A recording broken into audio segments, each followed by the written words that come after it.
আল্লাহ না করুক ওসমান হাদির যদি কিছু হয়ে যায়, কোনো কারণে সে নিঃশ্বাস বন্ধ করে, সেই দিন এই অন্তর্বর্তীকালীন সরকারের শেষ দিন।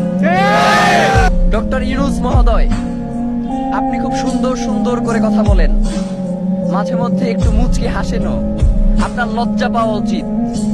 যে ওসমান হাদি আপনার এই অন্তর্বর্তীকালীন সরকার, তিনি তো আসলে কোনো রাজনৈতিক দল এবং মতের মধ্য দিয়ে উঠে আসা সরকার নয়, তিনি তো বাংলাদেশের জনতার সরকার। সেই বাংলাদেশের জনতার কণ্ঠস্বর শরীফ ওসমান হাদি, যিনি ঢাকা, বাংলাদেশের 300 আসনের মধ্যে ঢাকা 28 অত্যন্ত গুরুত্বপূর্ণ, আপনারা জানেন। ওসমান হাদি কোনো ঠুনকো ব্যক্তি নয় যে তাকে যে কোনো ভাবেই আপনারা বিবেচনায় নিতে পারেন। ওসমান হাদি হচ্ছে বাংলাদেশের স্বাধীনতা, সার্বভৌমত্বের প্রতীক। সুতরাং আপনারা ওসমান হাদির নিরাপত্তা নিশ্চিত করতে পারেন না, অথচ আপনারা বলেন ফেব্রুয়ারির 12 তারিখে আপনারা নাকি নির্বাচন করবেন।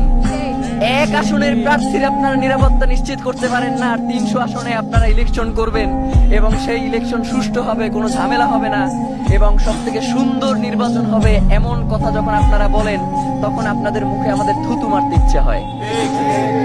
আপনাদেরকে আমরা জানাতে চাই যে ইতিপূর্বেও ওসমান হাদি তার শঙ্কার কথা জানানোর পরেও কেন গোয়েন্দা সংস্থা থেকে তাদের বিরুদ্ধে কোনো ধরনের ব্যবস্থা নেওয়া হলো না। এবং আপনারা জানেন যে এই যে খুনি, এই খুনি ইতিপূর্বেও গ্রেফতার হয়েছে এবং তাকে এই সরকারের আমলে জামিন দেওয়া হয়েছে।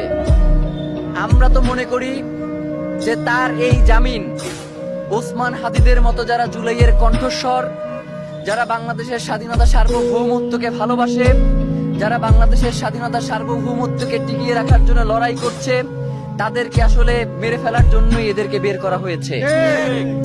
সুতরাং এই দায় কোনোভাবেই অন্তর্বর্তীকালীন সরকার এড়াতে পারে না।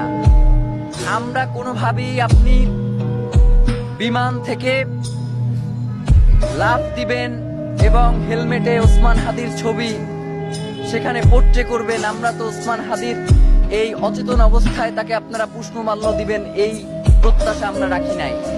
আমরা অন্তত মনে করেছিলাম, যেহেতু ওসমান হাদি বাংলাদেশের স্বাধীনতা সার্বভৌমত্ব রক্ষার সবচেয়ে বলিষ্ঠ কণ্ঠস্বর এবং অন্তর্বর্তীকালীন সরকারের সবচেয়ে বড় শক্তির জায়গা, সুতরাং আপনাদের নিজেদেরই দায়িত্ব ছিল ওসমান হাদিকে রক্ষা করা।